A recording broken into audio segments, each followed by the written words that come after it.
The American Revolution was a sweeping saga of courage, conviction, and relentless struggle.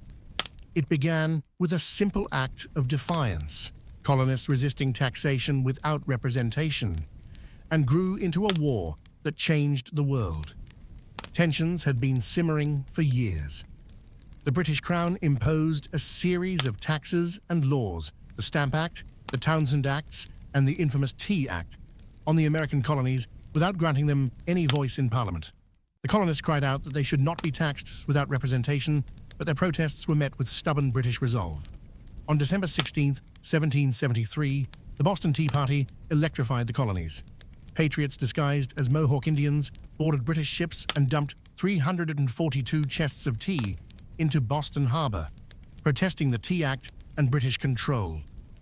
This act of rebellion enraged King George III and Parliament, which responded with the harsh coercive acts known as the Intolerable Acts in America, punishing Massachusetts and escalating tensions. In April 1775, the powder keg finally ignited. British troops marched toward Concord, Massachusetts, to seize colonial weapons caches. Along the way, they were met at Lexington by a small group of colonial militiamen. The first shots rang out, the shot heard round the world, marking the official outbreak of war. Though the colonists were forced to retreat at Lexington, their resistance emboldened the movement. At Concord, the colonists successfully repelled the British, forcing a harrowing retreat to Boston under constant attack from militia firing from behind stone walls and trees. The siege of Boston began, signaling that the colonies were in open rebellion.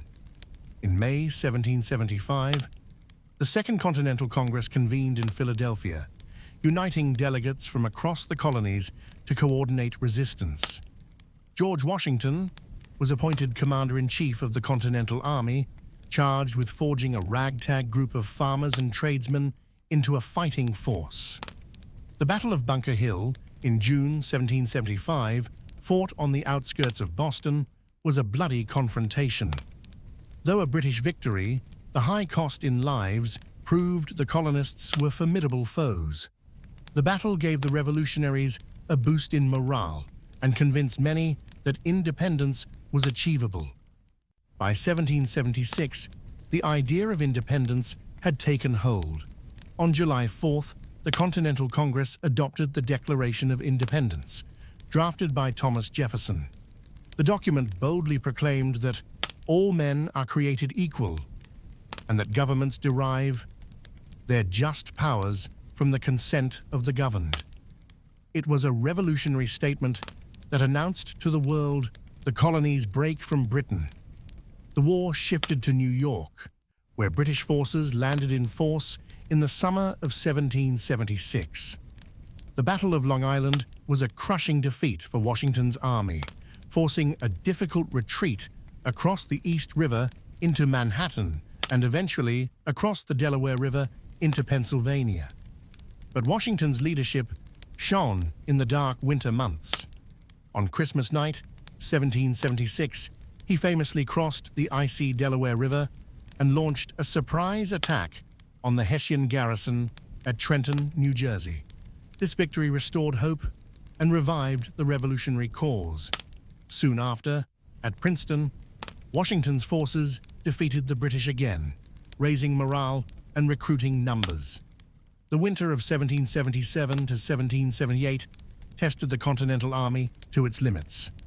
At Valley Forge, Pennsylvania, soldiers endured freezing cold, hunger, disease, and inadequate supplies. Yet, under the guidance of Baron von Steuben, a Prussian military officer, the army underwent rigorous training that transformed it into a disciplined and effective fighting force. In October 1777, the Battle of Saratoga became the turning point of the Revolution. British General John Burgoyne's plan to divide the colonies by taking control of the Hudson River Valley failed spectacularly. Surrounded and outnumbered, Burgoyne surrendered his entire army to American forces, led by General Horatio Gates. Saratoga's victory convinced France to enter the war openly as an American ally. French troops, ships, and financial aid would prove vital to the ultimate success of the revolution. As the war dragged on, the British shifted focus to the southern colonies, believing loyalist support there would ensure victory. However, the southern campaign proved a brutal and complicated theater of war. The fall of Charleston in 1780 was a major blow, but American forces and militias mounted fierce resistance. Figures like Francis Marion, the Swamp Fox, employed guerrilla tactics, striking quickly from hidden swamps and forests and then disappearing to harass British supply lines. The Battle of Cowpens in January 1781 was a significant American victory under General Daniel Morgan, showcasing clever tactics and discipline. At Kings Mountain, later that year, frontier militias crushed a loyalist force, further weakening British control. The final major conflict unfolded in Virginia. In 1781, General Cornwallis fortified Yorktown, expecting resupply by sea. But the French fleet, under Admiral de Grasse, controlled the Chesapeake Bay, trapping Cornwallis's army. Washington, alongside French General Rochambeau, laid siege to Yorktown. For weeks, cannon fire thundered, trenches advanced, and British defenses crumbled. On October 19th, Cornwallis surrendered, effectively ending major fighting. Although skirmishes continued, Yorktown marked the Revolution's end. In 1783, the Treaty of Paris formally recognized American independence and set boundaries for the new nation. But independence came with challenges. The new nation struggled with debt, political division, and the need to create a functioning government. The Articles of Confederation proved too weak to govern effectively. In 1787, delegates met in Philadelphia to draft a new constitution, establishing a federal government with checks and balances, separation of powers, and a Bill of Rights. Ratification was difficult, but by 1789, George Washington was inaugurated as the first president, guiding the young republic toward stability. The American Revolution reshaped the world, inspiring movements for liberty worldwide. It was a story of ordinary men and women who defied an empire, endured hardship, and dared to dream of freedom. From the Boston Tea Party to Yorktown's surrender, from Valley Forge's bitter winter to the debates in Philadelphia, the Revolution was a testament to resilience, sacrifice, and the enduring quest for a more just society. The early morning surf fog clung thick over Boston Harbor like a ghostly veil, the chill damp seeping into the bones of those who stirred in the cobblestone streets. The docks were already alive with activity, the creak of wooden ships rigging, the cries of dock workers unloading barrels of molasses, tobacco and tea, and the murmur of merchants haggling over prices. Samuel Fletcher pulled his woolen cloak tighter as he navigated the narrow alleys toward his father's printing shop. At 17, Samuel was an eager apprentice with bright eyes and an inquisitive mind. Today, though, his heart beat faster than usual, not from the cold, but from the rumors swirling in every corner of the town. The Stamp Act had been passed in London just weeks before, and its news had traveled across the Atlantic on swift ships. The act demanded that every sheet of paper, every legal document, every newspaper printed in the colonies carry a government stamp, purchased at a hefty tax. It was a direct attempt by the British Parliament to extract revenue from the colonies without consulting the colonists themselves. Samuel's father, a stern man with weathered hands and a quick temper, had gathered the apprentices around the press to discuss the implications. "This is more than a tax on paper," he said, his voice low but fierce. "It's a blow to our rights as Englishmen. Parliament wants to control us, to take our money and dictate our lives. But we will not stand for it." The news spread like wildfire. Across the city, shopkeepers grumbled about the increased costs, lawyers fretted over the legality of documents, and printers worried about the financial burden of the new stamps. More than money, it was the principle that ignited their anger. No taxation without representation. Boston was a city simmering with unrest. Tensions simmered just beneath the surface as merchants, tradesmen, and common folk debated the future over mugs of ale in dimly lit taverns. The Green Dragon Inn buzzed with heated conversations that stretched late into the night. Among the regulars were Samuel's father and other local leaders, men who would soon be known as the Sons of Liberty, a secret society determined to resist British control. Parliament thinks we are their subjects to be ruled and taxed at will, one man growled, slamming his fist on the wooden table. They've forgotten that we are men with rights, and we won't be silenced. Samuel listened, absorbing the rhetoric and feeling a swell of pride and fear. The stirrings of rebellion had taken root in his heart. He dreamed of a future where the colonies could govern themselves, free from the arbitrary will of a distant king. But across the ocean, King George III and his ministers were blind to these sentiments. They saw the colonies as assets to be managed and taxed, not as partners with voices that deserved to be heard. The British government believed firmly in its right to tax the colonists to help pay debts from recent wars, debts the Empire had incurred defending the colonies themselves. In Parliament, the passage of the Stamp Act had seemed logical and necessary, but the colonists saw it as tyranny. In response, the colonies organized protests, some peaceful, others violent. In Boston, effigies of tax collectors were hanged from lampposts, ships carrying stamped paper were turned away, and printers boldly refused to sell tax paper. Samuel found himself swept into this tide. Late at night, he helped his father print leaflets denouncing the Stamp Act, calling citizens to action. The words on the page were more than ink and paper. They were the spark that would ignite a revolution. But resistance came at a cost. British officials tightened control, sending troops to Boston to enforce the new laws and quell unrest.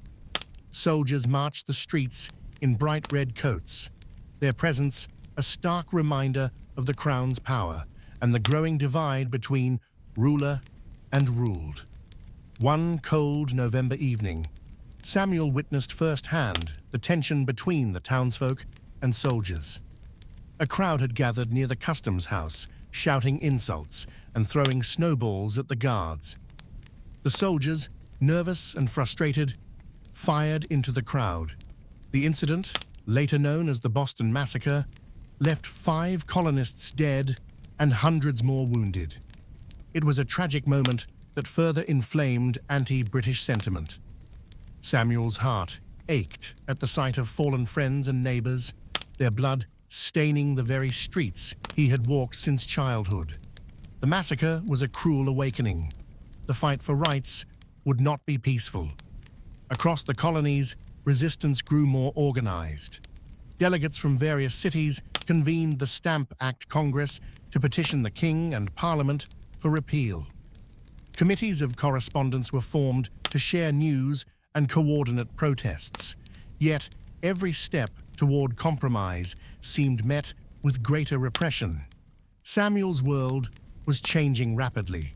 The quiet town he had known was transforming into a hotbed of revolution.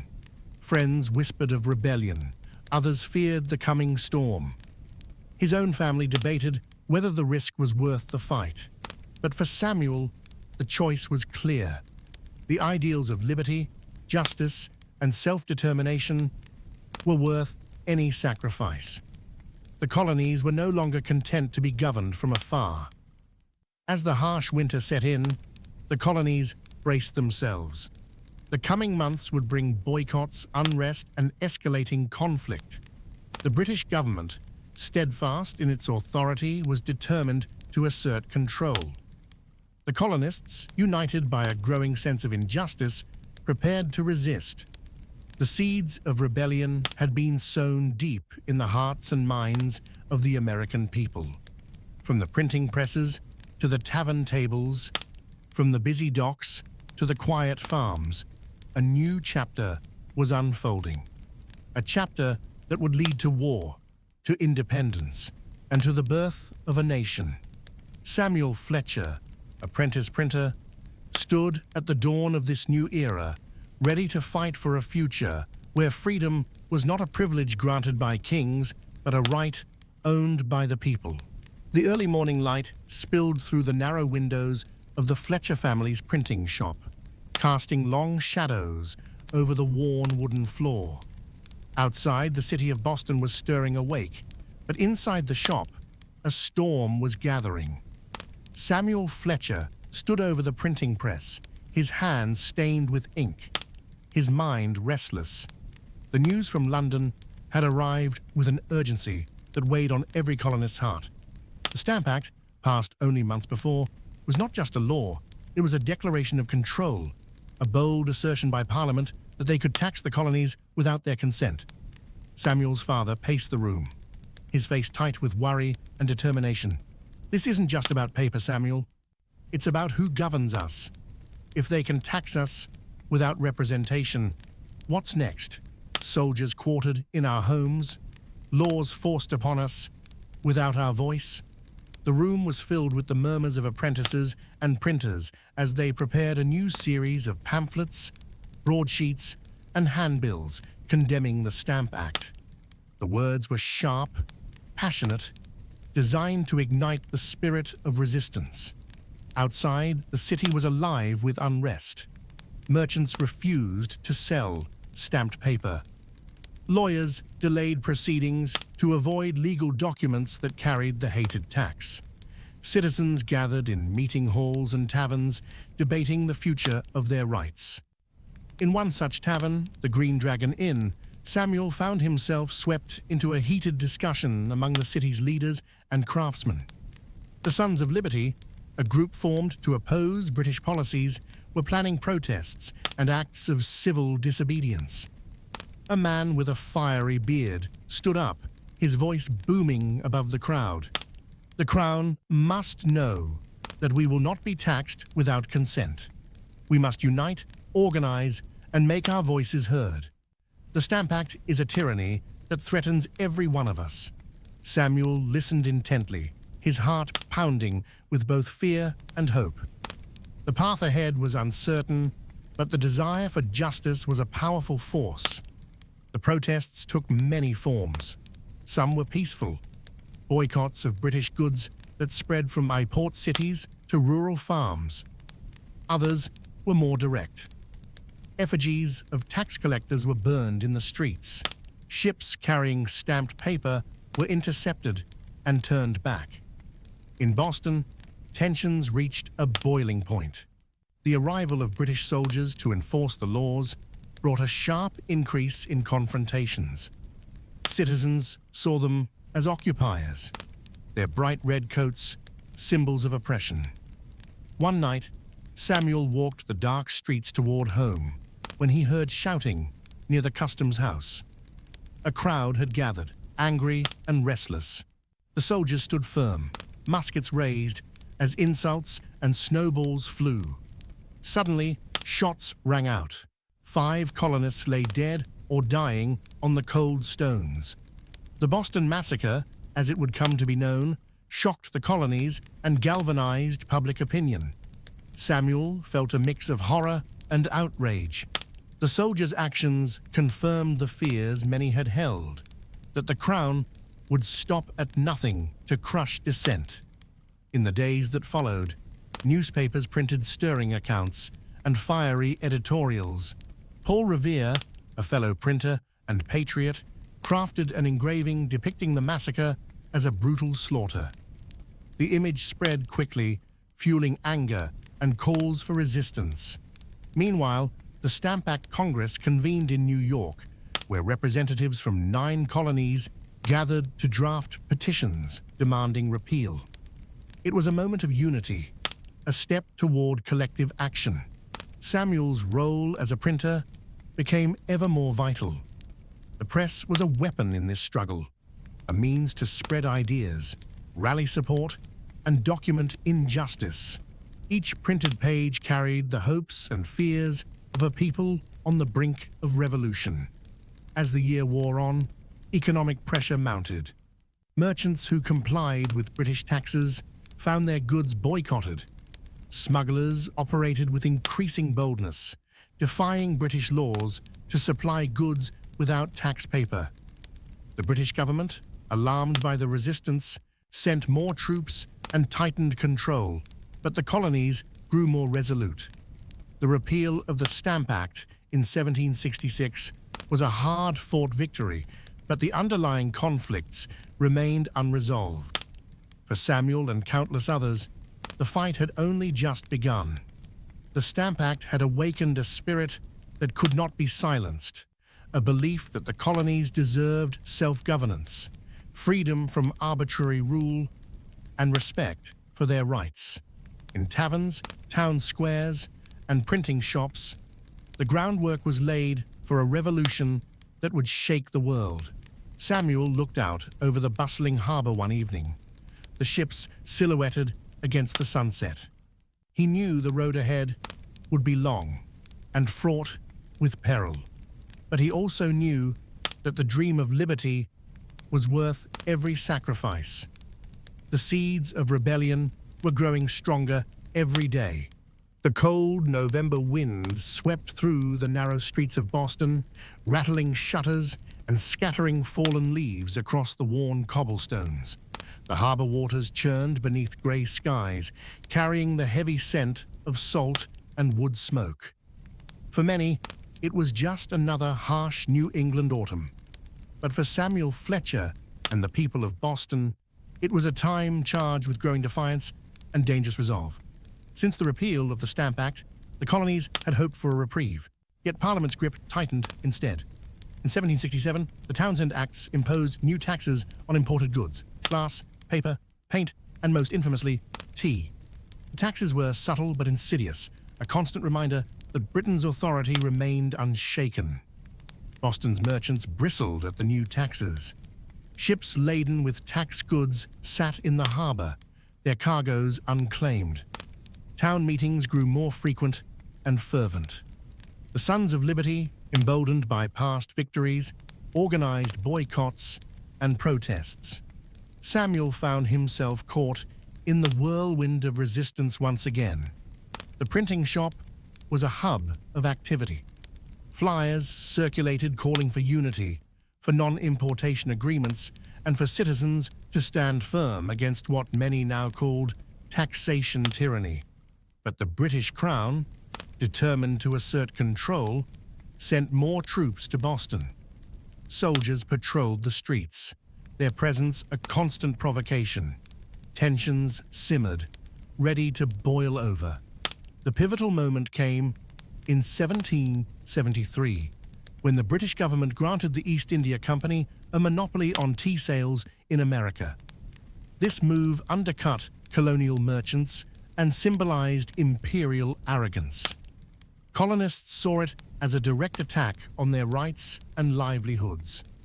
In Boston, preparations were underway for the arrival of tea ships. Samuel, now a young man hardened by years of political struggle, felt the weight of the moment. He joined others in meetings at the Green Dragon Inn, where plans were whispered in shadows. "It's time to send a message they cannot ignore," said Samuel's friend, John Parker, a charismatic leader among the Sons of Liberty. "We will not let them unload their tea, no matter the cost." On the evening of December 16th, a crowd gathered at Griffin's Wharf, cloaked in darkness and determination. Dressed as Mohawk Indians to conceal their identities, a group of men, including Samuel, boarded the ships carrying the East India Company's tea. With resolute hands, they smashed open the chests, pouring thousands of pounds of tea into the cold harbor waters. The salty sea swallowed the treasure, a symbol of defiance against taxation without representation. The Boston Tea Party was not just an act of rebellion, it was a statement. The colonies would not be cowed by Parliament's laws. Freedom was worth fighting for. News of the event spread swiftly across the colonies and back to England. King George III and his ministers were outraged. They saw the destruction of tea as an attack on royal authority and economic order. In retaliation, Parliament passed the Coercive Acts, known to the colonists as the Intolerable Acts. Boston Harbor was closed until the tea was paid for, and the city was placed under direct military control. Town meetings were restricted, and soldiers were quartered in private homes. Boston became a city under siege. Samuel's world changed overnight. The shop where he had learned to print words of hope was shuttered by order of the crown. Friends were arrested or forced into hiding. The air was thick with fear and anger. But the colonists refused to back down. The Intolerable Acts galvanized the colonies, uniting them in outrage. Delegates from across the land convened the First Continental Congress in 1774, pledging to resist British oppression and to support Boston. Samuel, like many others, felt the swell of unity and purpose. The dream of liberty was no longer a distant hope. It was a call to action. Across the countryside, militias drilled in preparation. Towns stockpiled arms, and families prepared for the uncertain future. The path to war was clear. As winter gave way to spring, the once quiet colonies bristled with tension. The British government sent thousands of troops to enforce its will. The colonists, determined to defend their rights, stood ready. The stage was set for the first shots of a revolution that would change the world. Samuel stood by the harbor one cold night, gazing out at the dark waters still tinged with the memory of spilled tea. He knew that nothing would ever be the same again. Freedom, he realized, demanded sacrifice. Philadelphia woke on a crisp autumn morning in September 1774, the golden light of dawn spilling over its brick and cobblestone streets.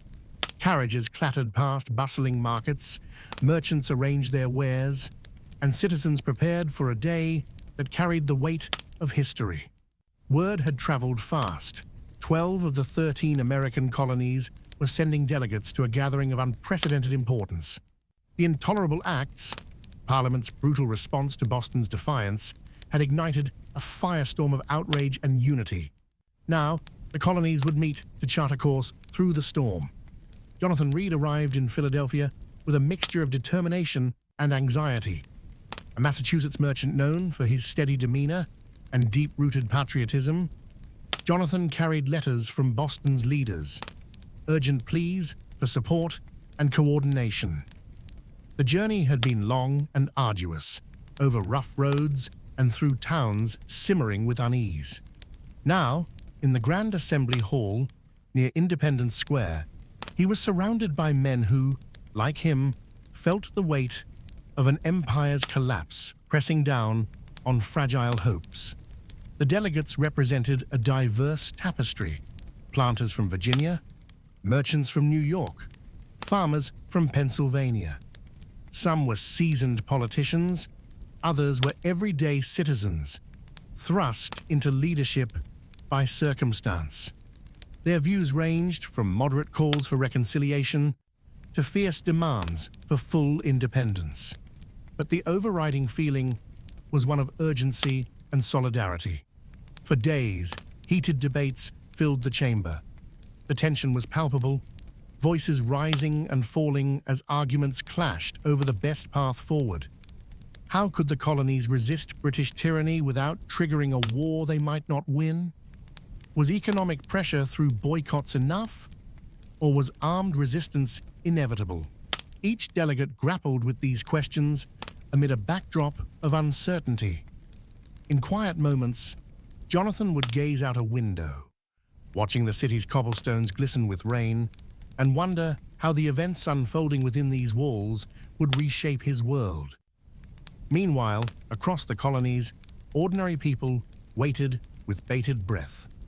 In Boston, Samuel Fletcher paced his cramped printing shop, anxiously following dispatches from Philadelphia. The press was his weapon, and every broadsheet he printed carried the hopes and fears of a people on the brink.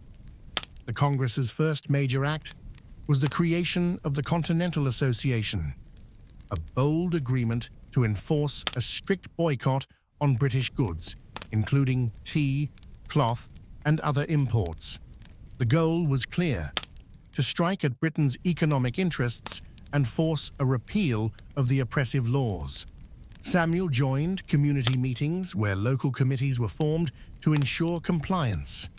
These committees of safety became the backbone of colonial resistance, enforcing boycotts, reporting loyalists, and preparing militias for possible conflict. As the boycott took hold, the British government responded with disdain and increased military presence. In Boston, British troops patrolled the streets with growing suspicion and hostility. Samuel and his neighbors lived in a city under quasi-occupation, the red-coated soldiers a daily reminder of lost freedoms. Despite the danger, Samuel remained committed. One cold evening, he slipped into a cellar beneath a tavern, joining a secret meeting of patriots. Candlelight flickered over faces hardened by months of hardship and hope. Here, they planned ways to resist, from disrupting British supply lines to protecting homes from soldier quartering. Back in Philadelphia, the Congress drafted a respectful but firm petition to King George III, appealing for the restoration of their rights. It was a final olive branch, a plea for peace before the storm. But news arrived quickly that the king had rejected their petition with disdain. Tensions soared. In Boston, the atmosphere grew electric. Rumors of British plans to seize colonial arms and arrest rebel leaders spread like wildfire. Militias drilled in the woods. Farmers hid muskets beneath floorboards, and women prepared supplies for a fight they hoped to avoid but feared was inevitable. Then came April 1775. The quiet dawn was shattered by the crack of musket fire on Lexington Green. Jonathan heard the news from a traveler passing through town. A skirmish had erupted between colonial militia and British troops advancing to seize weapons. The shot heard round the world had been fired. Samuel felt the tremors of war ripple through his bones as he joined his militia company, moving through dense forests toward Concord. The once theoretical fight for rights had become a brutal reality. Smoke rose from burning homes, and the cries of battle echoed through the hills. The First Continental Congress reconvened amidst the chaos, now tasked with more than protest. They would guide a revolution. Plans for a continental army were made, with George Washington appointed commander-in-chief, a symbol of unity and resolve. Samuel's printing press worked overtime, churning out pamphlets and news sheets that carried stories of bravery and sacrifice. The power of the written word galvanized the colonies, binding distant towns and farms into a shared struggle. As the year wore on, the fragile hope for reconciliation faded. Parliament responded with more troops and harsher laws, while the colonies prepared for war. Families said tearful goodbyes as men marched off to battle, uncertain if they would return. Jonathan sat at a desk in his Philadelphia home, penning letters to his wife in Massachusetts. The weight of leadership bore down on him, but so did hope. Hope that from this crucible of conflict, a new nation would emerge, one born not from conquest, but from the unyielding belief in liberty and justice. And so, as winter settled over the colonies, the first chapter of the American Revolution closed with the promise of change, a promise paid for in blood, courage, and the dream of freedom. The chill of April 18, 1775, had settled deeply over the Massachusetts countryside, blanketing the forests and farms in a quiet stillness that belied the storm about to break. The air was crisp, each breath visible in the cold dawn light. Most of the colonists were still asleep, unaware that their lives were about to change forever. But in Boston, the tension was palpable. British officers hurried through the narrow streets, preparing a secret mission that would reverberate through history. Lieutenant Colonel Francis Smith and his regiment of about 700 British soldiers were tasked with a mission that seemed simple on paper. March quietly to the towns of Lexington and Concord, seize the stockpiles of weapons and ammunition the colonial militias had been quietly amassing, and arrest key rebel leaders like Samuel Adams and John Hancock. To the British command, this was a decisive strike meant to crush the rebellion before it could ignite.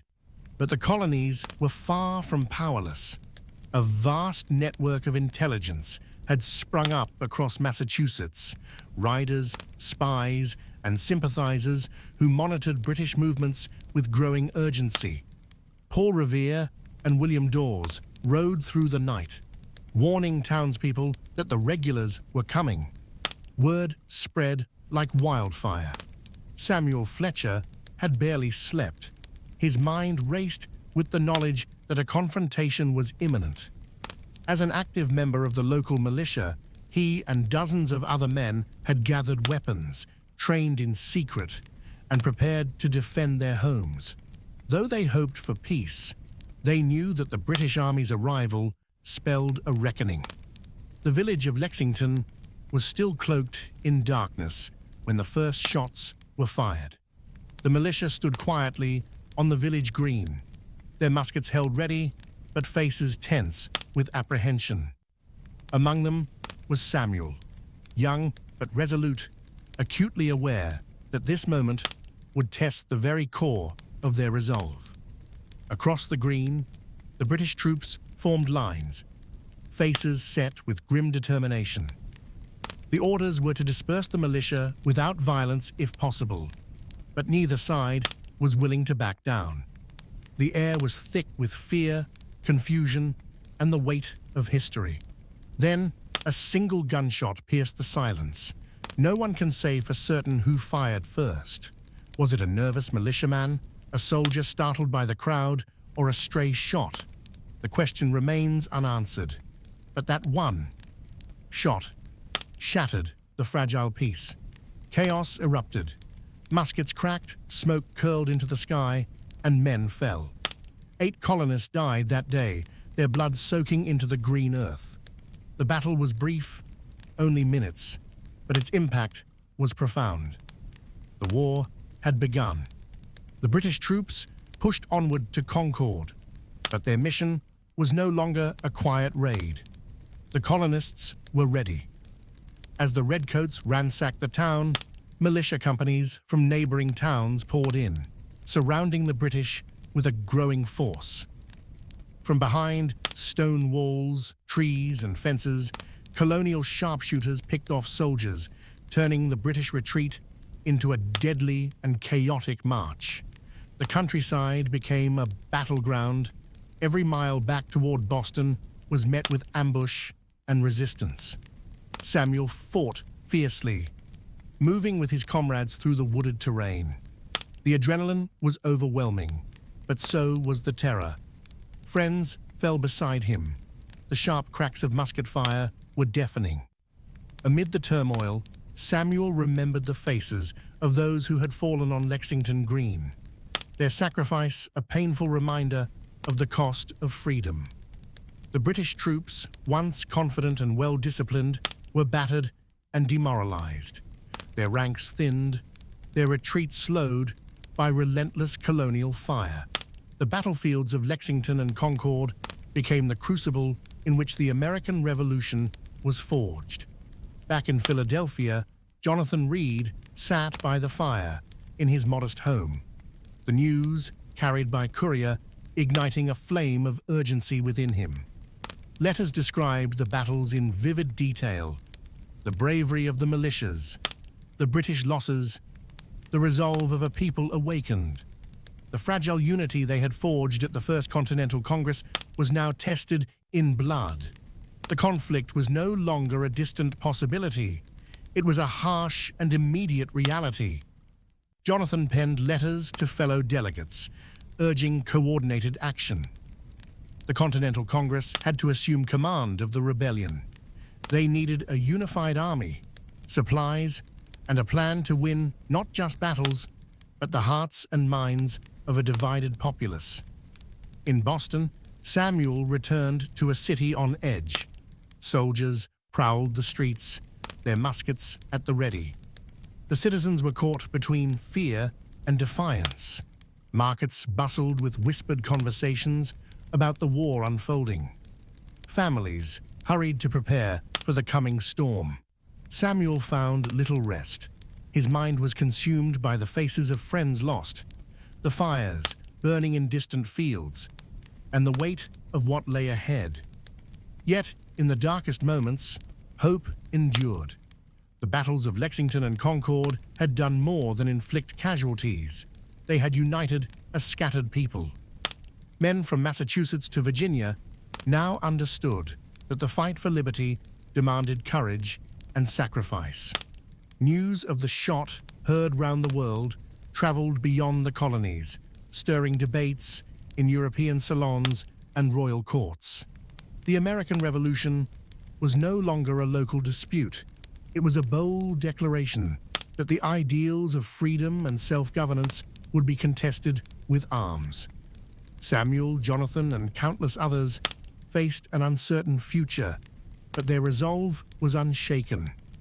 The war for independence had begun, and neither Crown nor Parliament could turn back the tide. The chill of early spring settled heavily over the Massachusetts countryside, turning the nights bitter and the days brisk.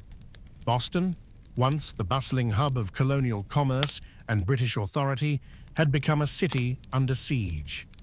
British soldiers, numbering nearly 6,000, were confined within its stone walls and narrow streets, their red coats bright against the grey backdrop of the harbour and slate rooftops. Surrounding them, tens of thousands of colonial militiamen, farmers, tradesmen, artisans turned soldiers, held the city in a tight noose, their rifles and muskets trained on the enemy within. Among them was Samuel Fletcher, his youthful face marked with the grime of campfire smoke and the fatigue of sleepless nights. The scent of damp earth and wood smoke was ever present as he and his comrades dug trenches, built barricades, and stood watch through wind-whipped nights. The once peaceful printing apprentice had been transformed by battle into a man hardened by the realities of war, each day a struggle between hope and despair, courage and fear. The siege, which had begun as a spontaneous response to the skirmishes at Lexington and Concord, quickly evolved into a protracted test of endurance and willpower. The British forces under General Thomas Gage and later General William Howe fortified themselves within the city, hoping to hold their ground until reinforcements could arrive from England. Meanwhile, the colonial militias, loosely organized yet fiercely determined, sought to choke off supplies and reinforcements, starving the British into submission. Every day was a battle of attrition. Food grew scarce in the city, prices soared, and civilians suffered alongside soldiers. Outside the walls, the colonists endured harsh conditions. Cold rains soaked through tents and uniforms, and disease spread rapidly in the crowded encampments. Smallpox was a constant threat, as was dysentery and typhus. Samuel watched as comrades fell ill, their bodies racked with fever, the makeshift camp hospitals overwhelmed. Yet amid the hardships, a spirit of camaraderie flourished. Soldiers shared stories by campfires, sang songs of liberty, and held secret meetings to plan their next moves. Samuel, often called upon to print pamphlets and declarations, found his skills invaluable in keeping morale alive. Words became weapons. Letters from George Washington, stirring speeches, and declarations of unity printed and distributed throughout the camps. Jonathan Reed, from Philadelphia, worked tirelessly to rally support for the Continental cause. His merchant connections proved vital in securing supplies, gunpowder, weapons, food, and clothing. He coordinated with colonial governments, arranging shipments from distant farms and factories, often navigating blockades and British patrols. The war was not only fought on battlefields, but in boardrooms, warehouses, and ports. News from Boston stirred the colonies. Town meetings grew more frequent. Committees of safety enforced the Continental Association's boycotts. Militias drilled relentlessly. The revolution was no longer a local uprising, but a continent-wide movement. The British, meanwhile, remained trapped within Boston's cramped streets. General Howe was cautious, aware that a direct assault on the colonial lines could be costly. His troops lived in fear of snipers who picked off officers from hidden positions, while supply ships struggled to enter the harbor under colonial fire. The siege dragged on through the winter and into early spring. The hardship wore on both sides, and the question on everyone's lips was when and how the stalemate would end. That answer came with the arrival of Henry Knox, a former bookseller from Boston turned artillery officer. Knox undertook an extraordinary mission to transport heavy cannons and artillery from Fort Ticonderoga in upstate New York to Boston. A journey of nearly 300 miles through snow, ice, and rough terrain. The effort was heroic and grueling, involving oxen, sleds, and men braving freezing temperatures and treacherous roads. The arrival of these cannons in March 1776 was a turning point. Positioned on the heights overlooking Boston, the artillery could now threaten British ships anchored in the harbor and the troops entrenched below. The colonists had turned the tables, gaining a strategic advantage that the British could not ignore. On the night of March 4th, colonial forces quietly occupied Dorchester Heights, hastily building fortifications under the cover of darkness. By morning, the British awoke to find their positions imperiled by the looming cannons. General Howe, realizing his untenable position, prepared to evacuate. On March 17th, 1776, Evacuation Day, the British ships filled the harbor as thousands of redcoats boarded vessels bound for Nova Scotia, leaving behind the city that had been the epicenter of colonial unrest.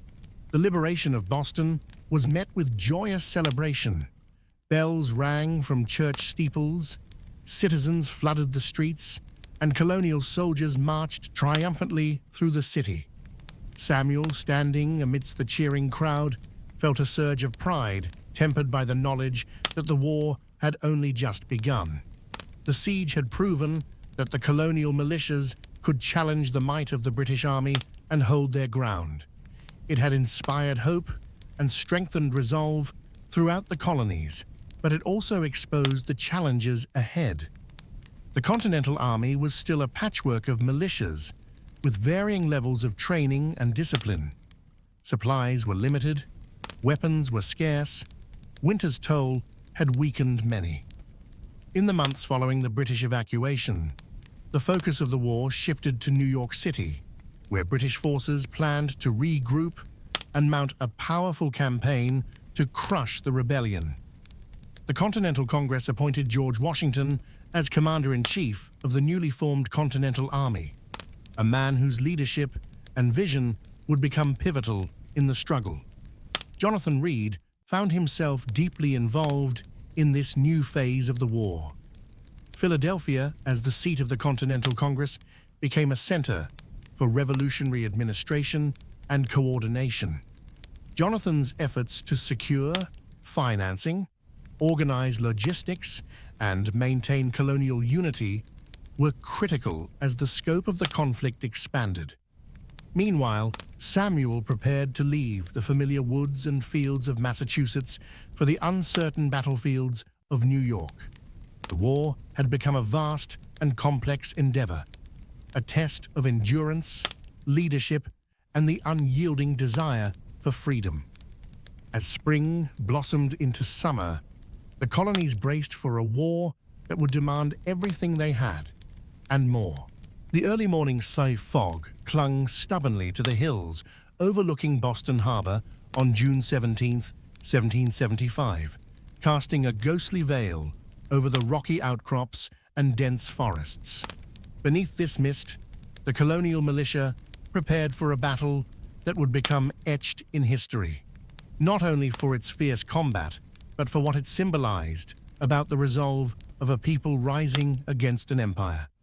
Samuel Fletcher stood among his fellow patriots on Breed's Hill, his breath visible in the cold air. His hands gripped the worn but trusted musket, its stock polished from years of use, its barrels scarred from countless drills. The earth beneath his feet was rough and uneven, the site hastily fortified overnight with logs, stones, and soil. Hardly the formidable fortress a professional army might expect, but a bastion of hope for men fighting for liberty. The men whispered words of courage and prayer, their faces a mixture of youthful determination and the pale anxiety that comes before battle. Among them were farmers, blacksmiths, shopkeepers, and young apprentices, like Samuel, ordinary men summoned by extraordinary times. Their training was scant, their ammunition limited, yet their spirits burned with fierce patriotism. Across the harbor, British warships bristled with cannons, their flags snapping in the morning breeze. Inside Boston, the red-coated troops readied themselves for an assault ordered by General William Howe. The British command saw the colonial fortifications as an intolerable challenge, a threat to their control and prestige. The sun, though hidden by clouds, began to rise, casting faint light on the contours of the battlefield. The British columns advanced in tight formations, their bayonets gleaming. As they crossed the open ground, the silence shattered with the crack of musket fire from the colonial lines. Samuel fired carefully, conserving precious ammunition, aiming true. The initial volleys tore through the advancing ranks, sending soldiers to the ground. Yet the British pressed forward with grim determination. Smoke curled upward, mingling with the morning mist. The battle turned brutal and personal as lines closed, bayonets clashed, and men fought hand to hand. The colonists, though outnumbered and outgunned, held their ground fiercely. Samuel found himself locked in combat, muscles straining, as he parried a bayonet thrust and countered with the butt of his musket. Around him, comrades fell, cries of pain and defiance echoing through the smoky air. The cost was terrible, but the spirit of resistance burned brighter. After hours of relentless fighting, British troops finally overran the colonial positions on Breed's Hill, forcing a retreat. Yet the victory was Pyrrhic. The British suffered over 1,000 casualties, nearly half of their attacking force. The colonists lost fewer men, but had delivered a powerful blow to British morale. As the smoke cleared, Samuel stumbled over the battlefield, heart heavy with grief for fallen friends and pride for the courage shown. The blood-stained earth bore silent witness to a fight that marked a turning point. Though the British held the ground, the colonists had proven they could stand against the professional army and inflict severe losses. Back in Boston, the wounded were tended in makeshift hospitals. Commanders assessed their shattered forces. General Howe knew that the battle had changed perceptions.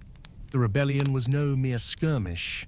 It was a serious challenge demanding a response beyond traditional military might. Meanwhile, the news spread rapidly through the colonies.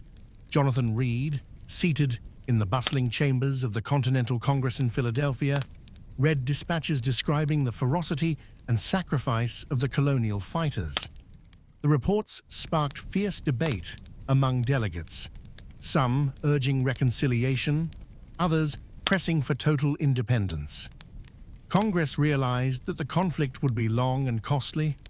The Continental Army, still in its infancy, required better training, organization, and supplies.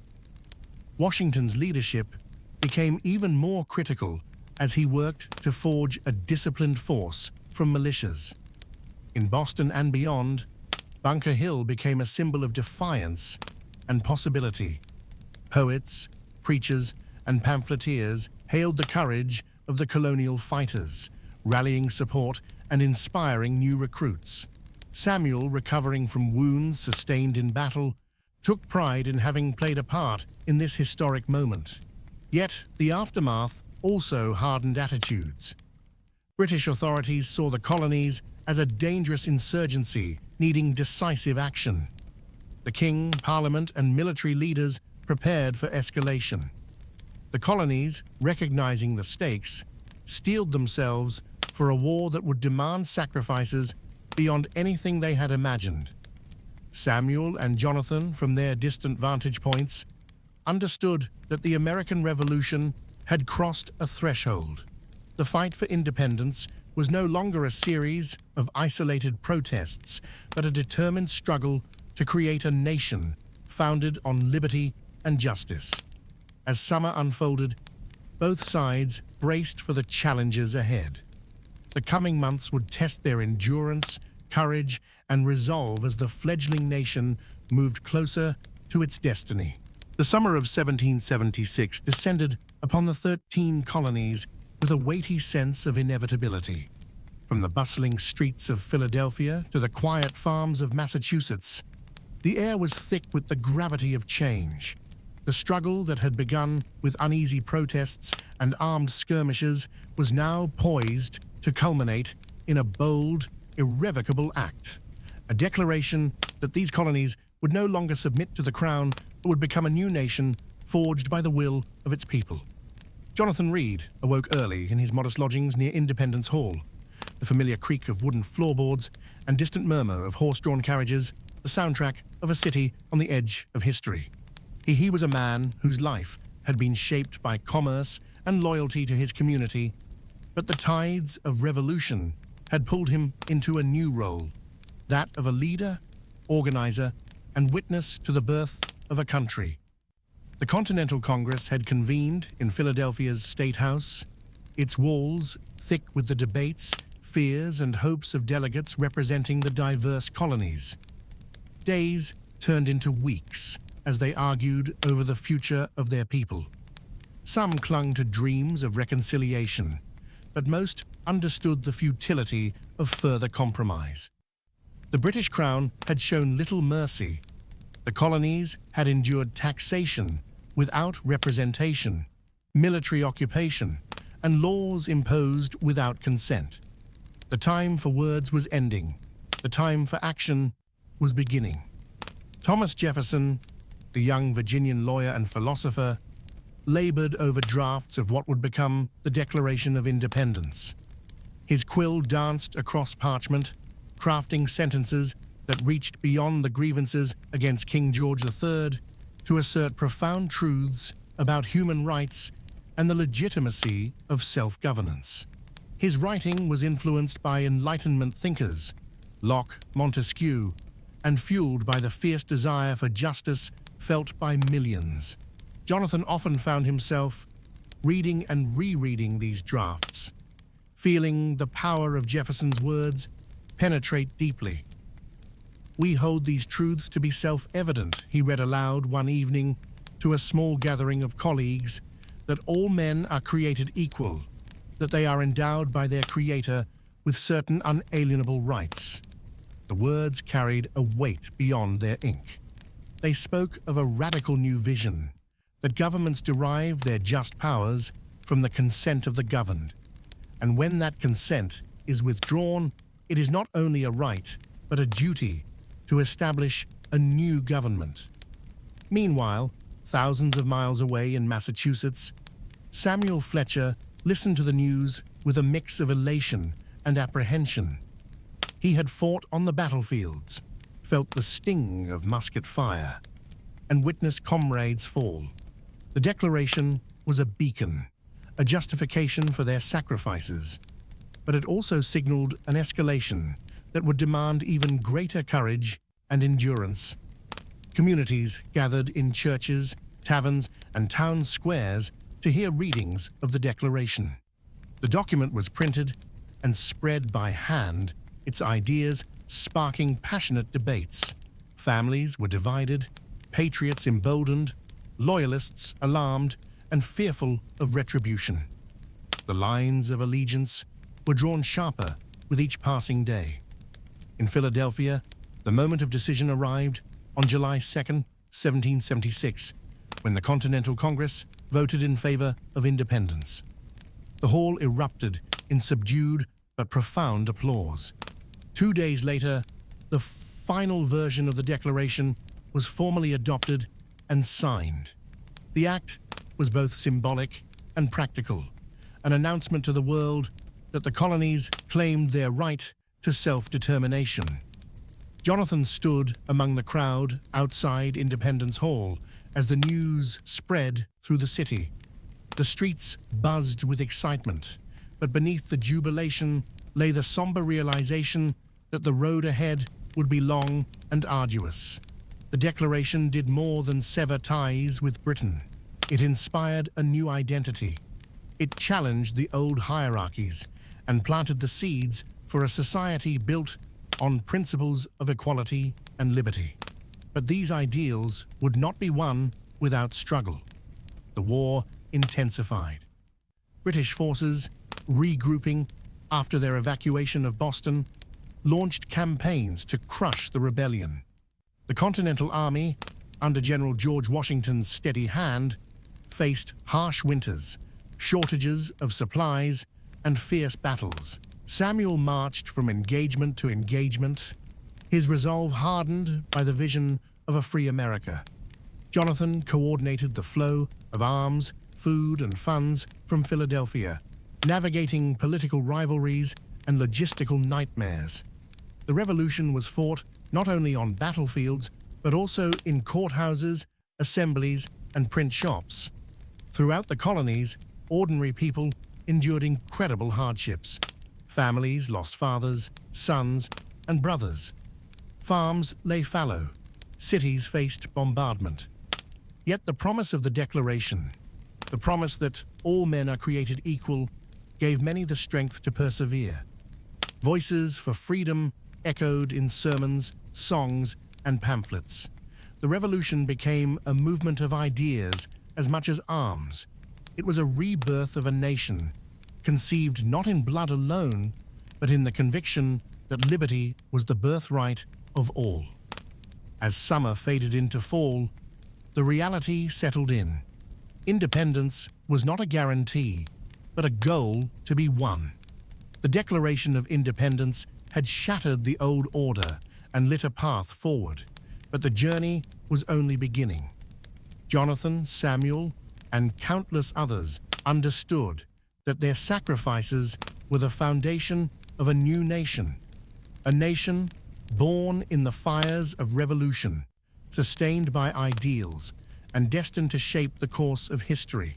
The chill crept slowly down the Allegheny Hills, the autumn leaves giving way to the brittle grasp of frost as winter whispered its arrival.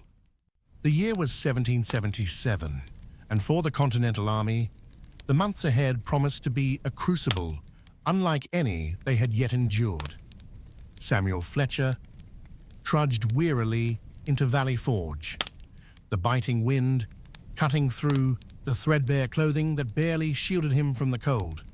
The campsite sprawled across a windswept plateau 20 miles northwest of Philadelphia, a place chosen more for its strategic location than comfort.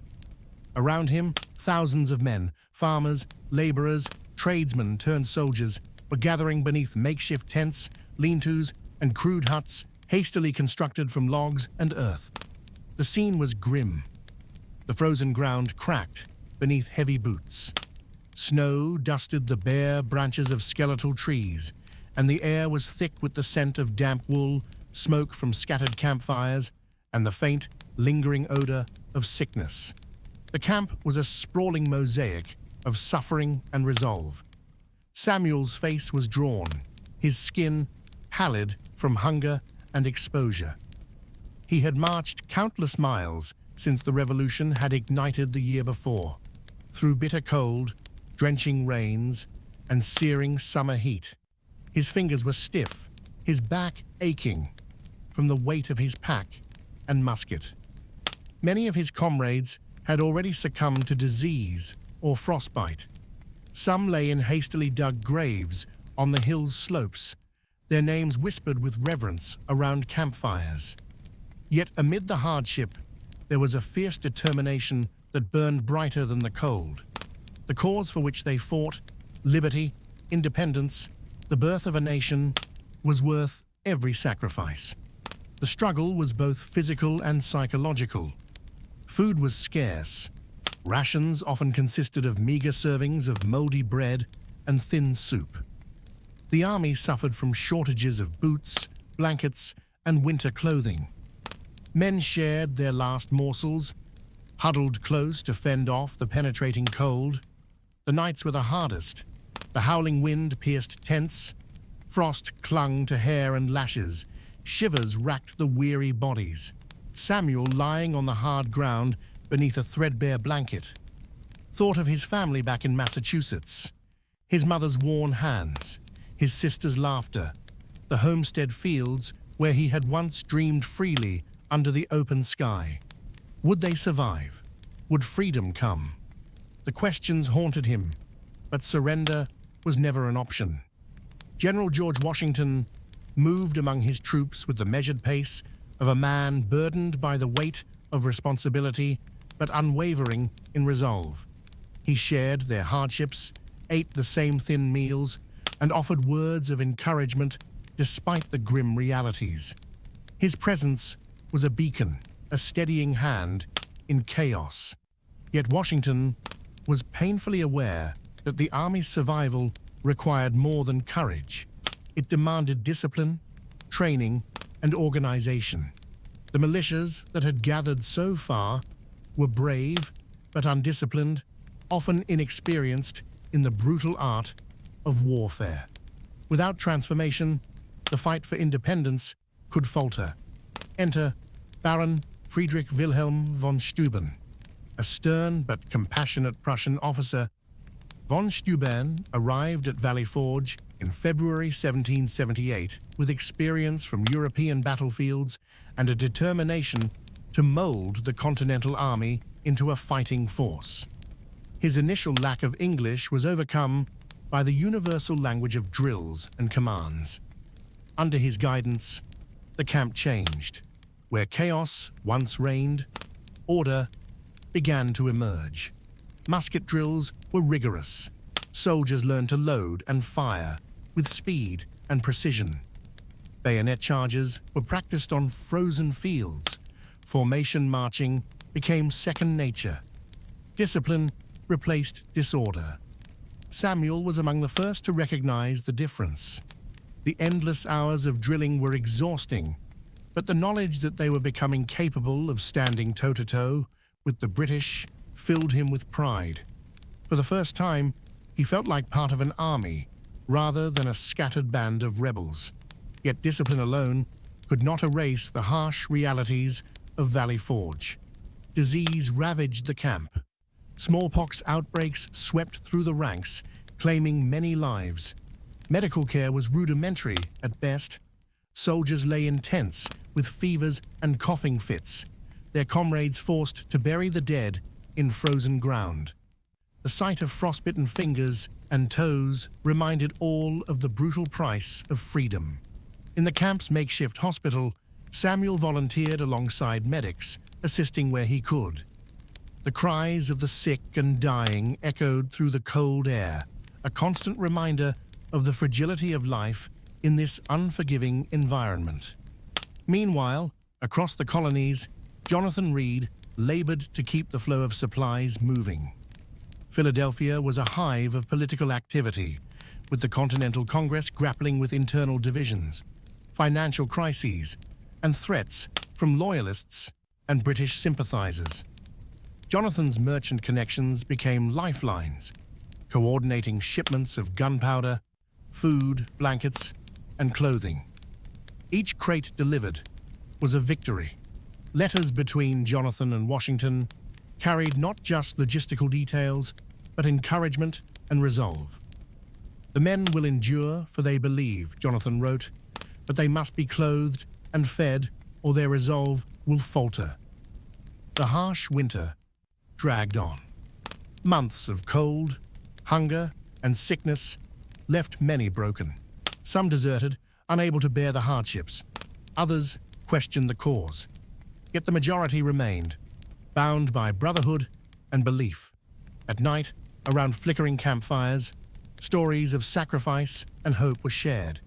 Samuel listened as old veterans told of distant battles and dreams of freedom, while new recruits learned the meaning of sacrifice. Through the frost-bitten darkness, voices rose in song, hymns and folk tunes, a fragile but unbreakable thread of humanity. Spring eventually dawned, melting the snows and softening the earth. With it came renewed energy and purpose. The Continental Army emerged from Valley Forge transformed, no longer ragged militia, but a disciplined force, ready to challenge the British once more. Samuel, stronger and wiser, prepared to march again. Jonathan, buoyed by new supplies and support, redoubled his efforts. The winter at Valley Forge was more than a season of suffering. It was the forge in which a nation's spirit was tempered. The endurance of the men, the leadership of Washington, and the expertise of von Steuben combined to create an army capable of turning the tide. For all who endured, Valley Forge became a symbol, not just of hardship, but of resilience, unity, and the unyielding pursuit of freedom. The oppressive heat of the summer of 1777 pressed heavily on the dense forests and rugged hills of upstate New York, where the fate of a burgeoning nation hung precariously in the balance. For months, British General John Burgoyne's army had been advancing southward from Canada, intent on severing New England from the rest of the colonies and crushing the rebellious spirit that had ignited in the cities and farms below. Samuel Fletcher trudged through the thick underbrush and rocky paths, his musket slung over his shoulder and sweat streaming down his dirt-streaked face. The journey had been grueling, long marches through tangled forests and over uneven terrain where the air was thick with the scent of pine and the constant sounds of nature's wild chorus. Yet beneath the beauty of the land lay the ever-present tension of war, the crack of muskets, the distant boom of cannon, the shouts and cries of men fighting for their lives. The Continental Army, though still young and far from perfect, was growing stronger by the day. Under the watchful eye of General Horatio Gates, they prepared to face Burgoyne's advancing forces. The men had been hardened by months of campaigning, inspired by their vision of liberty and the hope that their sacrifices might birth a new nation. Jonathan Reed sat in his cramped office in Philadelphia, surrounded by stacks of letters and ledgers. The victory at Saratoga was a distant hope when he began his work, but as reports arrived from the front lines, his heart swelled with cautious optimism. Every shipment he coordinated, rifles, powder, provisions, was a lifeline to the men fighting in the wilderness. Every letter from soldiers like Samuel was a reminder of the stakes. The campaign's opening clashes at Freeman's Farm were brutal. British troops moved cautiously through the dense woods, their bright red uniforms stark against the green and brown of the forest. Colonial militia, familiar with the terrain and fighting with fierce determination, struck swiftly and then melted back into the trees, employing guerrilla tactics that frustrated the well-drilled British regulars. Samuel fought alongside his comrades, his musket flashing and crackling with each volley. The battle was a whirlwind of smoke and noise, the earth trembling beneath the pounding feet of men and horses. He felt the sting of sweat and blood mingling, the sharp pang of fear and adrenaline. Around him, Friends fell, their bodies collapsing into the leaf-strewn undergrowth. But the colonial forces refused to break. They held their lines, even as the British pressed their attacks. The stubborn resistance drained Burgoyne's resources and morale. As the days turned to weeks, the fighting shifted to Bemis Heights, where both armies entrenched themselves along the ridges overlooking the Hudson River. The battle that ensued was fierce and decisive. Samuel remembered the thunderous roar of cannon, the deadly precision of musket volleys, and the chaotic charges that echoed through the hills. The colonists' lines, reinforced and better trained, held firm against the British assaults. They fought not just for territory, but for their very existence. The turning point came when Burgoyne, cut off from reinforcements and supplies, found himself surrounded.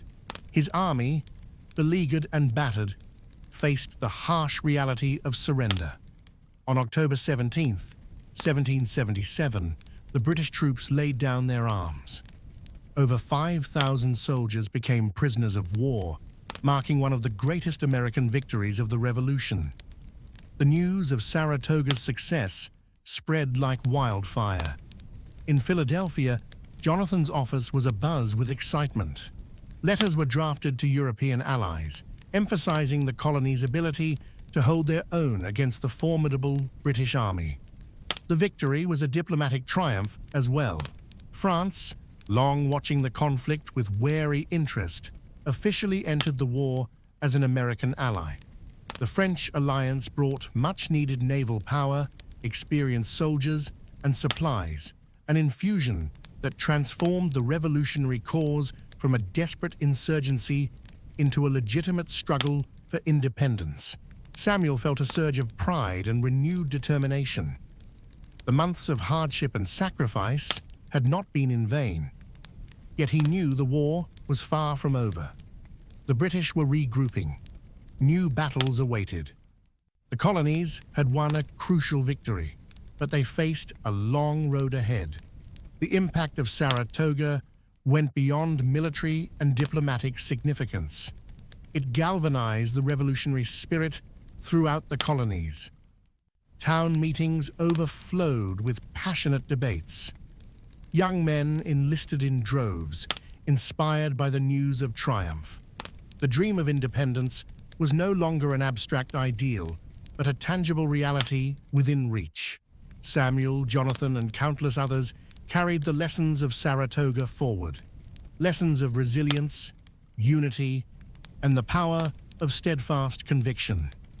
As the leaves turned from green to gold and fell from the trees, the revolution pressed on, fueled by hope and hardened by experience.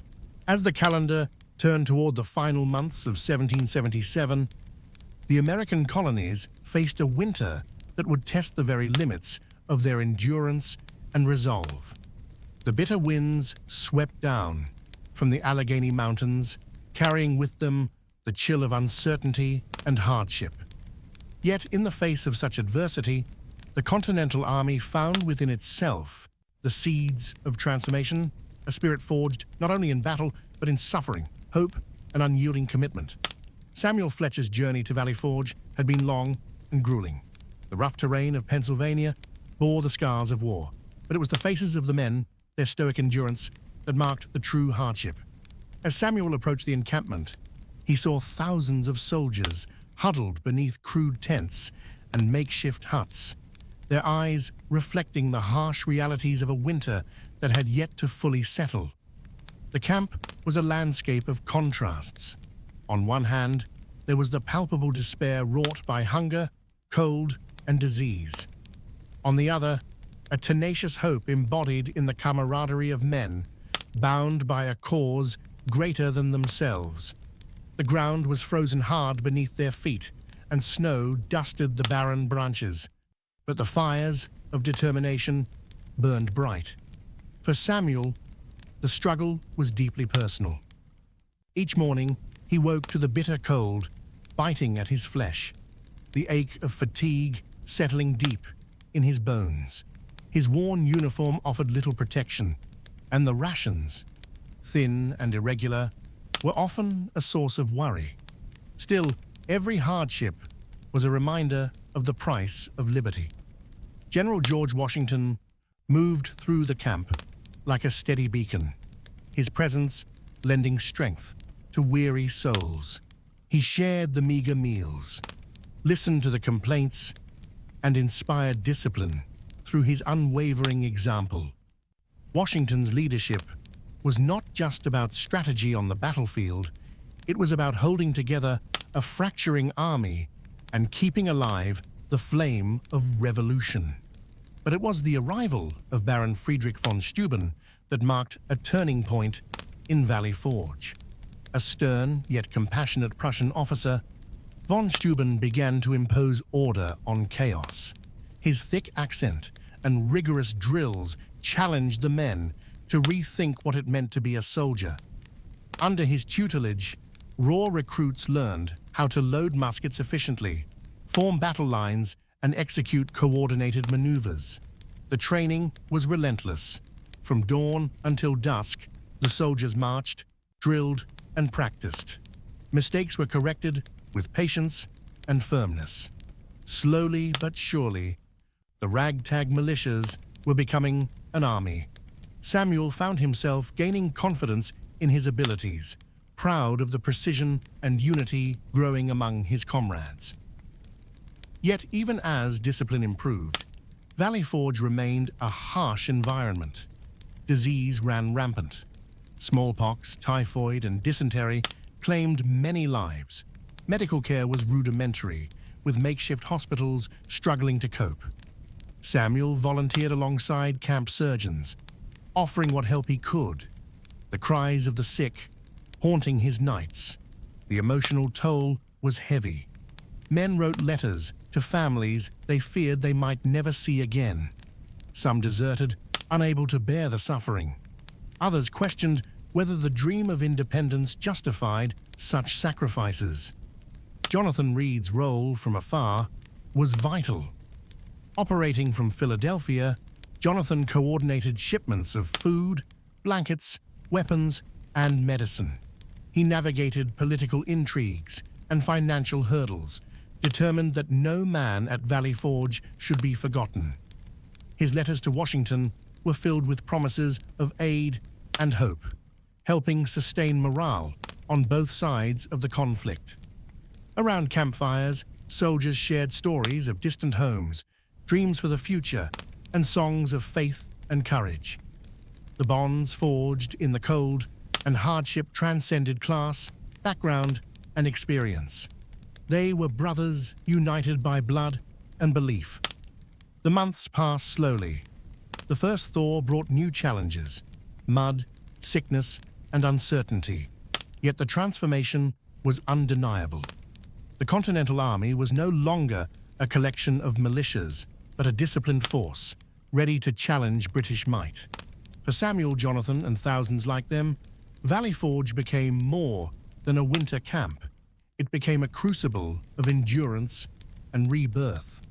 The suffering was immense, but the hope that sustained them would echo through history as the foundation of a new nation. As spring arrived, the men packed their gear, the camp stirring with renewed energy and purpose. The lessons of Valley Forge were etched deeply into their souls: resilience in the face of adversity, unity in struggle, and unwavering faith in the cause of liberty. The American Revolution was far from over, but the army that emerged from that winter would carry the nation forward, stronger, more determined, and ready to meet the trials ahead. The war had shifted. After years of brutal fighting in the northern colonies, and following the pivotal victory at Saratoga that won French support, the British changed their strategy. Their eyes turned southward, to the warmer, more fertile colonies of Virginia, the Carolinas, and Georgia. They believed that here, loyalists, the colonists still loyal to the crown, would rally to their cause. They thought that by gaining control of the southern ports and plantations, they could cut off the rebellion's lifeblood and gradually choke the spirit of independence. But the southern colonies were a land of fierce resistance, fierce fighters, and harsh terrain that would prove as much an enemy to the British as the Continental Army itself. Samuel Fletcher, hardened by years of battle and the crucible of Valley Forge, was among the soldiers sent south to confront the advancing British forces.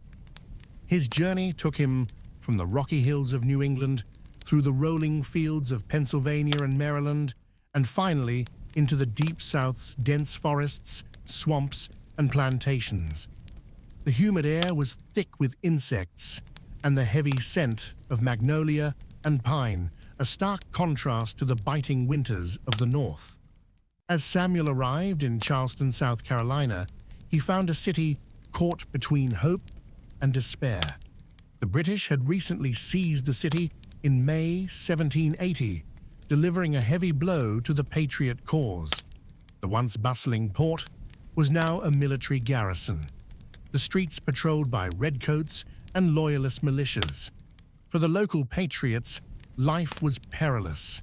Families torn apart, farms abandoned, and the constant threat of violence.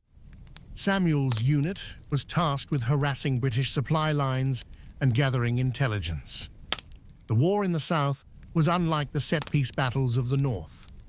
It was a guerrilla war fought in shadows and thickets, where knowledge of the land was as crucial as firepower. One name loomed large among the Southern patriots: Francis Marion, known as the Swamp Fox. Marion was a master of irregular warfare, leading small bands of fighters who struck swiftly from the swamps and vanished before the enemy could respond. His tactics baffled the British, who found it nearly impossible to pin down these elusive fighters. Samuel admired Marion's cunning and bravery, drawing inspiration for his own skirmishes. The Southern campaign was a patchwork of fierce battles, bloody ambushes, and narrow escapes. At the Battle of Camden, in August 1780, Samuel witnessed the horrors of defeat. General Horatio Gates, recently assigned to the Southern Command, suffered a crushing loss to Lord Cornwallis's forces.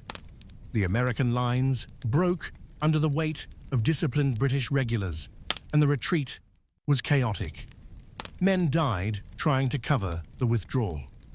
Samuel lost close friends that day, their bodies left behind in the red Georgia earth. Yet even after such setbacks, the Southern patriots did not falter. Jonathan Reed, operating from Philadelphia, was acutely aware of the challenges faced by the Southern armies. Coordinating the supply of food, ammunition, and medical aid over long distances through rough terrain and hostile territory was a Herculean task. Letters flew between him and the commanders in the South, each missive a desperate plea or a report of small victories. Jonathan worked tirelessly to maintain support for the Southern cause. He leveraged connections with French allies, who were increasingly active, sending troops and naval power to assist the colonies.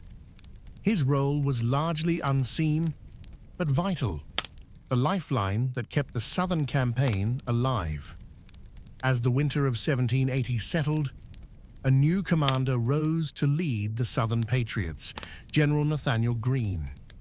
Greene was a man of quiet determination and tactical genius, arriving with the daunting task of reclaiming lost ground.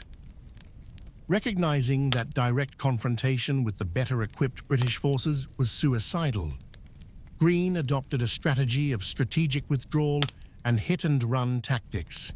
He divided his forces, conducting a war of attrition that stretched British resources thin and forced them to fight on unfamiliar ground. Samuel, now under Greene's command, found renewed purpose.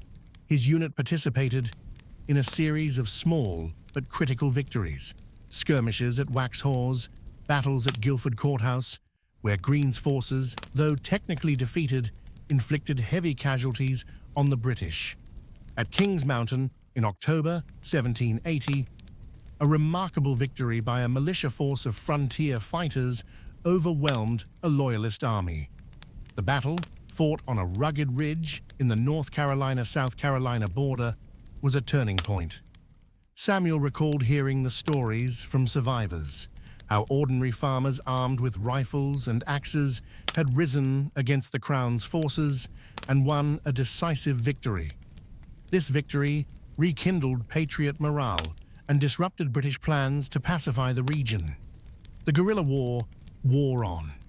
The forests and swamps became a maze of danger and refuge. The British found themselves hunted in a land they sought to conquer, while the Patriots knew every creek and hollow. Spring 1781 brought a culmination of these efforts. Greene's relentless harassment forced Cornwallis to withdraw his forces toward Virginia. The final acts of the Southern Campaign unfolded in a series of hard-fought battles that drained British strength and morale. The Battle of Cowpens in January 1781 was a masterstroke of American strategy. Under General Daniel Morgan, American forces feigned retreat only to launch a devastating counterattack, routing the British cavalry and infantry. Samuel was there, fighting alongside his comrades. The taste of victory, sweet but tempered by the knowledge that the war was still far from over. The Southern Campaign's climax came at Yorktown, Virginia, where Cornwallis's forces were trapped by the combined might of Washington's army and the French fleet under Admiral de Grasse. The siege lasted weeks, with cannon fire shaking the earth, and the hopes of independence rising with each passing day. Samuel, Jonathan, and countless others watched as the British colours were finally lowered in October 1781. The surrender at Yorktown was not merely a military defeat. It was the symbolic end of British attempts to crush the rebellion. The Southern Campaign had been a grueling test of endurance, strategy, and resilience. It had drawn the war into the homes and hearts of ordinary Americans, from wealthy planters to frontier settlers, from soldiers like Samuel to logistics coordinators like Jonathan. This chapter of the Revolution was marked by hardship and sacrifice, but also by remarkable courage and innovation. The lessons learned in the swamps and forests of the South shaped the ultimate victory and the birth of a new nation. For Samuel, the campaign was more than battles and marches. It was a testament to the indomitable spirit of those who dared to dream of freedom, a reminder that even in the darkest times, hope could prevail. As the war wound down, the promise of peace and independence stirred in the hearts of all who had fought. The Southern Campaign, with its trials and triumphs, had turned the tide, and the American Revolution was poised to enter its final chapter. The summer of 1781 dawned with a heavy air of anticipation across the American colonies.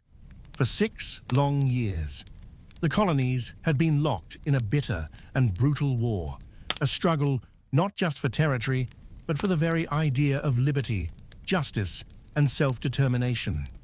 Families had been torn apart, fields ravaged, and thousands of lives lost to the tides of conflict and the ravages of disease.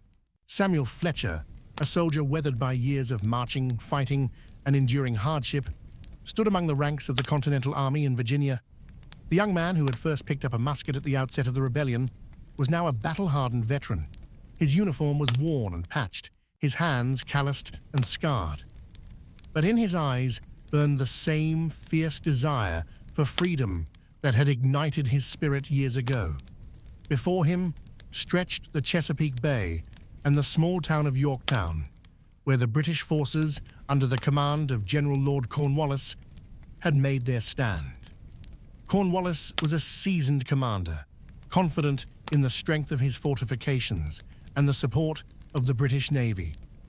His strategy was to hold Yorktown as a base of operations, supply his troops by sea, and await reinforcements that might turn the tide back in favor of the Crown. But fate had a different plan. Across the Atlantic, the the French government had committed fully to the American cause. The French fleet, commanded by Admiral François-Joseph Paul de Grasse, sailed into the Chesapeake, their warships establishing naval supremacy and cutting off British resupply and escape by sea. The French army, under General Jean-Baptiste Donatien de Vimeur, Comte de Rochambeau, had joined forces with Washington's troops, turning the siege into an international coalition of liberty. Samuel's unit, now part of the combined Franco-American force, prepared for the siege that would become the war's decisive battle. The months leading up to the siege had been grueling. Long marches through Virginia's heat and humidity, the endless digging of trenches, the constant threat of British sorties.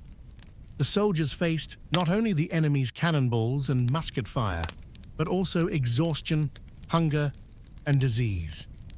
Campfires flickered in the night, casting shadows on the tired faces of men who had witnessed too much death and destruction to still be called boys.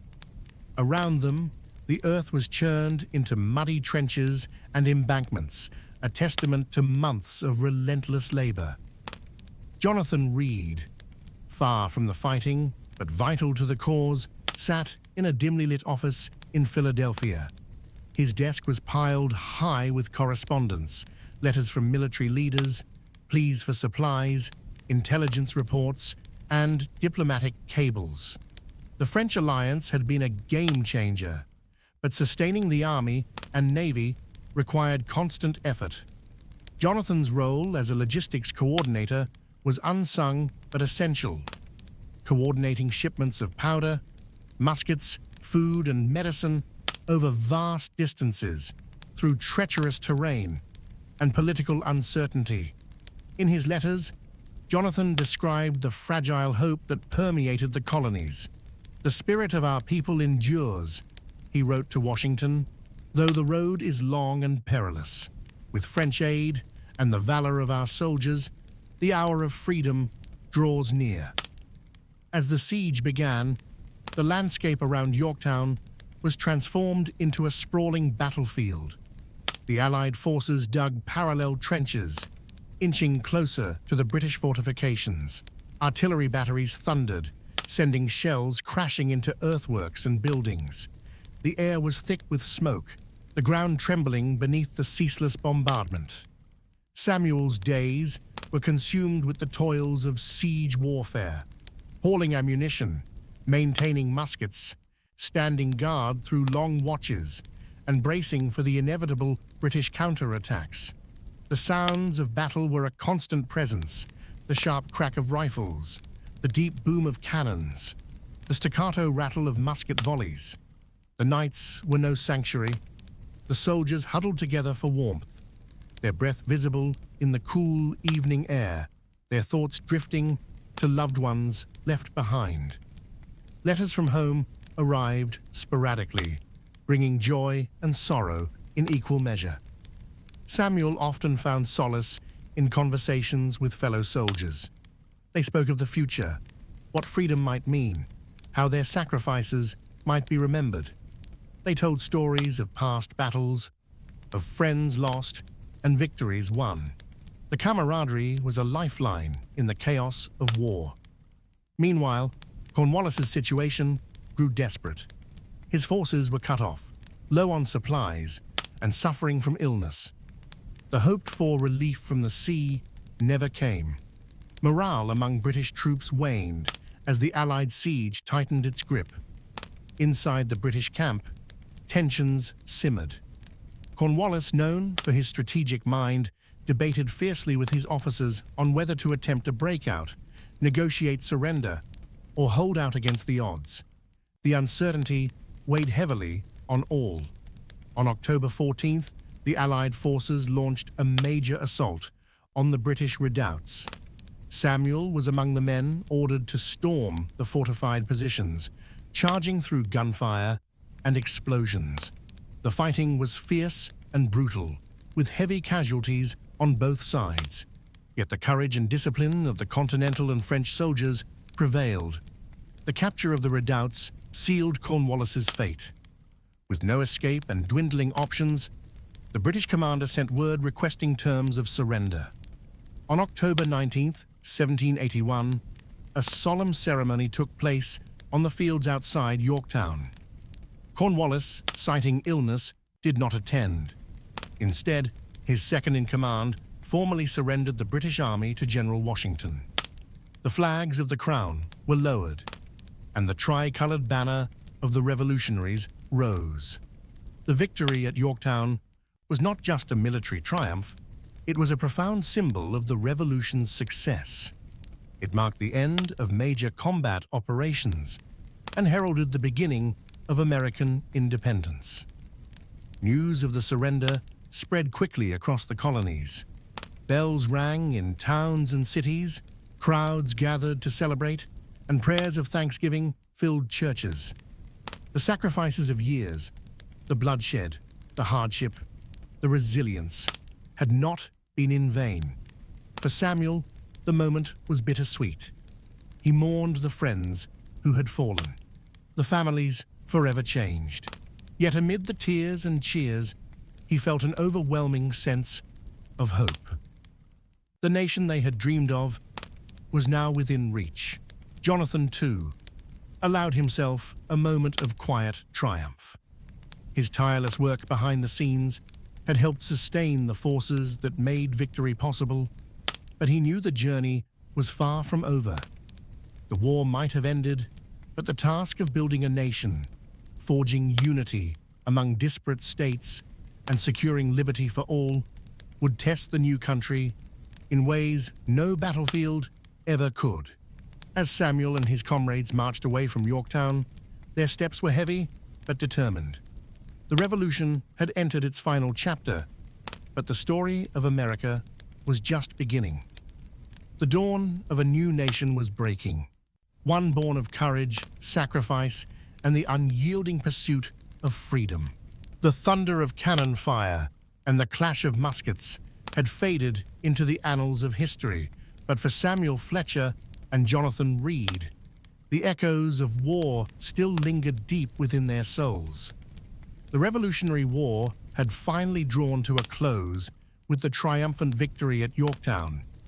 Yet the most daunting battle was only just beginning, the struggle to forge a new nation from the ashes of conflict.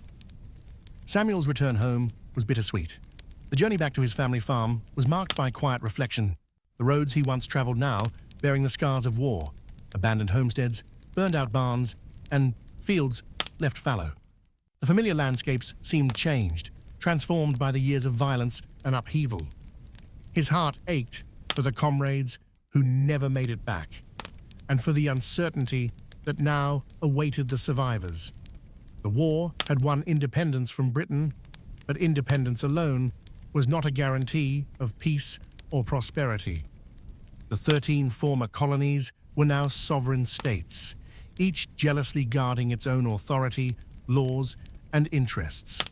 The fragile bonds forged in rebellion had yet to coalesce into a unified nation. Samuel returned to his farm, only to find the soil exhausted and debts mounting. Many farmers, including himself, struggled to pay taxes and repay loans taken out during the war. Promises made to veterans, pensions, land grants, and aid were slow to materialize, breeding frustration and unrest. Jonathan Reed, meanwhile, had settled into a new role far from the front lines. In Philadelphia, he became entwined in the complex politics of a nation trying to find its footing. The Continental Congress, which had guided the war effort, lacked the power to enforce its decisions or raise sufficient funds. States imposed tariffs on one another's goods, trade stagnated, and inflation eroded savings. Letters from across the states painted a picture of hardship and division. Farmers marched on courthouses, demanding relief. Merchants lamented the collapse of trade. Soldiers petitioned for the compensation they had earned. The optimism of independence was tempered by the stark realities of governance. In Massachusetts, the grievances boiled over in Shays' Rebellion. Led by Daniel Shays, impoverished farmers and war veterans took up arms against what they saw as an unjust government favoring wealthy elites. Courts were shut down, and the rebellion spread fear among the political class. The uprising revealed the weaknesses of the Articles of Confederation, the nation's first constitution, and underscored the urgent need for a stronger federal government. Jonathan engaged deeply with these issues, corresponding with leaders and thinkers across the new nation. He understood that liberty without order risked chaos, and order without liberty risked tyranny. The delicate balance would require wisdom, compromise, and courage. In 1787, delegates convened in Philadelphia for what would become the Constitutional Convention. Though Jonathan was not a delegate, his role as a correspondent and advisor made him privy to the debates that would shape the nation's future. The halls buzzed with fierce discussion about representation, sovereignty, and the separation of powers. Samuel followed the developments with interest and concern. The prospect of a stronger central government was both hopeful and frightening. Many ordinary citizens feared the loss of their hard-won freedoms to an overbearing authority. The convention produced a remarkable document, the United States Constitution, that created a federal system with checks and balances, a bicameral legislature, an executive branch, and a judiciary. The inclusion of a Bill of Rights addressed fears by enumerating individual liberties. Ratification was contentious. The fledgling nation was deeply divided between Federalists, who supported the Constitution, and anti-Federalists, who feared centralized power. Samuel took part in local town meetings, debating with neighbors, clergy, and merchants. The question was not just political, but deeply personal. What kind of country did they want to build? Economic challenges persisted. The nation faced a large war debt, no stable currency, and a fragile economy. Trade relationships with Europe were tentative, complicated further by ongoing conflicts on the continent. Meanwhile, westward expansion promised opportunity, but also conflict with Native American tribes. Jonathan worked tirelessly to help stabilize the economy, promote infrastructure development, and encourage foreign alliances. His correspondence reveals his frustration, but also his unwavering belief in the Republic's potential. Samuel found solace in rebuilding his farm and community. He helped establish local schools, churches, and civic institutions, believing that the strength of the nation depended on educated and engaged citizens. The ideals fought for on the battlefield now required nurturing in daily life. The new government's first years were fraught with trials. President George Washington's leadership provided stability and inspiration. The Whiskey Rebellion tested the federal government's resolve, while diplomatic challenges with Britain and Spain demanded careful negotiation. For Samuel and Jonathan, the Revolution's legacy was not merely independence, but the ongoing quest to create a just and lasting republic. Their sacrifices had planted the seeds of a nation, but it would be the work of generations to cultivate freedom, equality, and unity. As the sun set on the turbulent decade that had reshaped the world, hope endured in the hearts of those who dared to believe that from revolution's flames, a more perfect union could rise. The smoke of war had long since cleared, but its imprint was etched deeply into the land and hearts of those who had lived through it. For Samuel Fletcher, Jonathan Reed, and countless others, the end of battle was not an end to struggle, but a beginning, a new chapter in a story that had transformed 13 disparate colonies into a united nation, poised on the brink of history. Samuel stood once more on his farm, the the soil beneath his feet tilled anew by hopeful hands. The war had taken so much, friends, family, innocence, but it had also birthed a vision of freedom unlike any the world had known. The path had been perilous, the costs immense, yet as he gazed across the fields, dotted with children at play and neighbors rebuilding, he felt a profound sense of accomplishment, mingled with solemn remembrance. In town squares and village halls, the echoes of revolution's ideals rang loud. Liberty, equality, and the pursuit of happiness were no longer abstract concepts, but guiding stars for a nation struggling to define itself. But with this promise came daunting questions: how to govern a land so vast and diverse, how to balance power with rights, unity with freedom, and how to ensure that the sacrifices made on battlefields would not be in vain. Jonathan Reed, now a respected figure in political circles, found himself deeply engaged in these debates. The fragile democracy they had fought for was tested not by foreign armies, but by internal discord and the challenges of governance. The ratification of the Constitution, with its carefully balanced powers and protections, was a triumph of compromise and vision, yet not all voices were heard or heeded. Slavery, women's rights, and the status of Native American peoples remained unresolved, shadows on the new republic's promising dawn. Samuel, observing the world around him, recognized that the revolution's ideals were still works in progress, their fulfillment contingent on future generations' courage and conscience. In letters to friends and family, Jonathan expressed both hope and caution. He wrote of the fragile threads holding the Union together, the need for vigilance and civic virtue, and the enduring belief that America's experiment in self-rule could succeed against all odds. As the new government took shape, with George Washington inaugurated as the first president, Samuel and Jonathan witnessed the evolution of institutions they had dreamed of, but never fully imagined. The courts, legislatures, and executive branches began to function, sometimes clumsily, often contentiously, but always with the spirit of the people at their core.